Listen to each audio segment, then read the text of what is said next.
The books of 1st and 2nd Samuel. They're two separate books in our modern Bibles, but that division is due simply to scroll length. It was originally written as one coherent story. We're just going to cover the book of 1 Samuel in this video. So after Israel was rescued from slavery in Egypt, they made a covenant with God at Mount Sinai and eventually came into the Promised Land. And there, Israel was supposed to be faithful to God and obey the covenant commands. Before the book of Samuel, Judges showed how Israel failed at that task big time. It was a period of moral chaos, and it showed Israel's need for wise, faithful leaders. The book of Samuel provides an answer to that need. The book of Samuel's story focuses on three main characters: the prophet Samuel, where the book gets its name, and then King Saul, and after that, King David. And all three of them transitioned Israel from a group of tribes ruled by judges into a unified kingdom ruled by King David in Jerusalem. And the book of Samuel has a fascinating design that weaves the story of these three characters together in four main parts. Samuel, he's the key leader and prophet in the first section of the book, but then he also plays a key role in the next section, which is Saul's story, and it's told in two movements: Saul's rise to power and then his failures. And the second part is about his downfall and his tragic death. And then the drama of Saul's demise is matched by David's exciting rise to power. And then David's story is told in two movements. First, he rides the wave of his success, followed by his own tragic failure and the slow self-destruction of his family and then his kingdom. The book concludes with an epilogue that reflects back over the whole story. So let's dive in and see how this all unfolds. Part 1 picks up from the chaos of the book of Judges, and we're introduced to a touching story about a woman named Hannah. And she's grieved because she has never been able to have children. And by God's grace, she finally has a son named Samuel. And in joy, she sings this amazing poem in chapter 2. And the poem is all about how God opposes the proud and exalts the humble, about how despite tragedies and human evil, God is working out his purposes in history. And also it's about how God will one day raise up an anointed king for his people. Now, Hannah's poem has been placed here at the beginning of the book to introduce these key themes that we're going to see throughout the whole story, like the next one. Samuel grows up and becomes a great prophet and leader for the people of Israel, at the same time that the Philistines rise to power as Israel's arch nemesis. And in this crucial battle, the Israelites get arrogant, and instead of praying and asking God for help, they trot out the Ark of the Covenant as this kind of magic trophy that will automatically grant them victory in battle.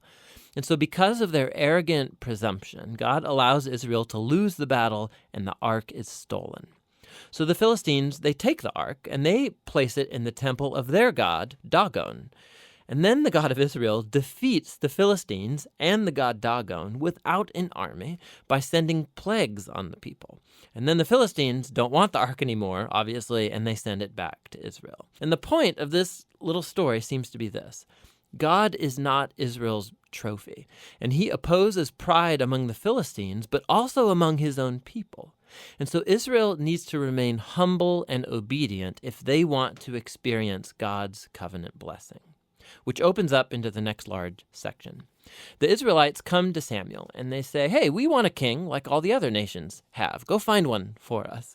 And so Samuel, he's kind of ticked off and he goes to consult with God. And God says, yes, their motives are all wrong, but if a king is what they want, give them one. And so we're introduced to the figure of Saul.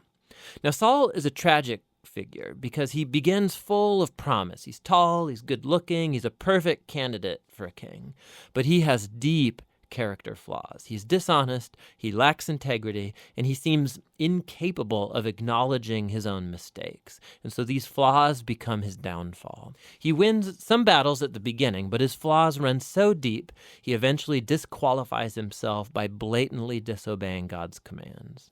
And so the aging Samuel confronts Saul and Israel.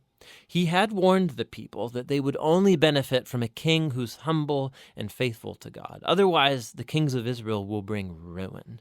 So he informs Saul that God is going to raise up a new king to replace him. And so Saul's downfall begins, as God at the same time is working behind the scenes to raise up that new king. It's an insignificant shepherd boy named David. He's the least likely candidate to be king, but the famous story of David and Goliath shows that God's choice of David is not based on his family status, but simply on his radical and humble trust in the God of Israel. And so this story embodies all of the themes of Hannah's poem. Proud Saul and Goliath are brought low, while humble David is exalted. From here, we watch Saul slowly descend into madness, while David rises to power. So David starts working for Saul as a general, and he's winning all of the battles, and he's also winning all of the fame. And so Saul gets jealous, and he starts chasing David around, hunting him, trying to kill him. David's done nothing wrong, and so David simply runs and waits in the wilderness. And here we see David's true character. He has multiple opportunities to kill Saul, but he doesn't. He simply trusts that despite Saul's evil, God will raise up a king for his people. What's interesting, too, is that many of the poems of David that you find in the book of Psalms are linked to this very period of his life, and they all express the same attitude of trust. And so this section of the book ends with Saul coming to a grisly death after losing a battle with the Philistines. 1 Samuel tells some of the most intricate, well-told stories you find anywhere in the Bible, and the characters Saul and David, they're portrayed very realistically. And the author's putting them forward as character studies so that you can find yourself in them. So in Saul's story, we see a warning. It's crucial that we reflect on our own character flaws and how they harm us and other people.